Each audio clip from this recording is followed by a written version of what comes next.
É a primeira coluna do nosso Renato Meirelles aqui no Band News Station nesse ano de 2026. A gente já falou bastante, né, no final do ano, que o pessoal estava esperando para o ano que vai nascer e o ano nasceu. O Renato, hoje você vai trazer para a gente uma pesquisa falando que como o Brasil valoriza o bem-estar, né, o bem-estar das pessoas, o bem-estar do dia a dia. Mas é aquela história, Renato, nem sempre dá para enfiar o tal do bem-estar na nossa rotina corrida de todos os dias. Fala, Renato, bom dia. Bom dia, Barão. Feliz ano novo. Bom dia, Renan. Bom dia a todo mundo Abraço. que nos segue aqui no Station. Bom, primeiro temos que entender o que é bem-estar aí para a maioria da população, e o bem-estar é um conceito muito mais relacionado aí pelos brasileiros à saúde mental, por exemplo, do que a forma física. Essa é uma pesquisa que nós fizemos junto com a Question Pro e é uma pesquisa que mostra que quando a gente fala de bem-estar hoje, a gente não está falando de uma vida, aquela vida perfeita das propagandas, né? A gente está falando do básico. Nós estamos falando de dormir sem a cabeça estar mil, ter um respiro no meio da semana, sentir que a vida está minimamente no controle. E por isso esse tema é quase unanimidade. Olha só o que a nossa pesquisa mostrou. 88% dos brasileiros dizem que bem-estar é muito importante, né? O Instituto Locomotiva mostrou que isso é quase uma unanimidade nacional, deveria ser visto quase como um direito fundamental. Mais do que isso, o brasileiro já deu um nome e sobrenome para bem-estar, né? São 87% associam bem-estar principalmente ao equilíbrio mental e emocional, Renan. Então, muito mais do que o físico, como eu já disse, ou seja, não é sobre o corpo, é sobre a cabeça. Né? Só que aí vem o choque com uma realidade, né? Nesse mundo movimentado pelas telas, ou como você disse, pela falta de tempo, mas principalmente pela falta de grana, né? A gente sabe que querer se cuidar é uma coisa, conseguir colocar isso na nossa rotina é outra coisa. Olha um dos números da pesquisa. A pesquisa mostra que apenas 33% conseguem investir regularmente em bem-estar. E na classe D e E, a frase é muito mais dura, né? Na vida real daqueles brasileiros que têm menos dinheiro do que a elite, 40% não investem em bem-estar, não investem nada em bem-estar porque não tem grana para isso. Então, no país, no Brasil, o bem-estar é quase uma unanimidade no discurso, mas acaba sendo um privilégio na rotina e no dia a dia dos brasileiros mais pobres. Tem coisas que dinheiro não compra, mas consegue pagar, pelo que a gente vê nessa pesquisa, um pouco de paz de espírito, né? Essa pressão Eu financeira. vou, 89% Renan, é aquela afirmando. história. Ah, Não, desculpa, Renan, é aquela história, né? Que o dinheiro não compra felicidade, mas compra sorvete, que é quase a mesma coisa. É mais ou menos mais ou isso. menos por aí, né? Porque, assim, o número é muito impressionante, cara. 89% afirmam que a situação financeira afeta o bem-estar.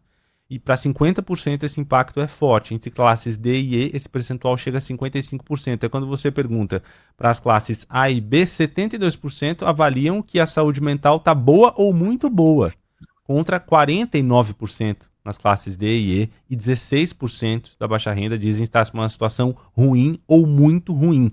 A renda interfere diretamente na maneira como a gente se sente, né? Não, é impressionante. E é aquela história, né?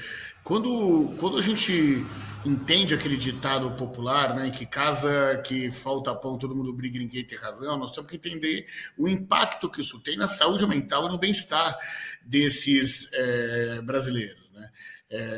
É óbvio que se a grana está apertada, o estresse aumenta mais. É óbvio que se você tem que pegar 2 horas de ônibus para trabalhar, se a sua profissão não permite o home office, o seu estresse é maior. Se você não tem a grana para pagar o colégio do filho, ou não conseguiu vaga na creche pública, o estresse é maior. Então, o entendimento desse processo é fundamental para entender o impacto que isso tem na saúde mental dos brasileiros, né?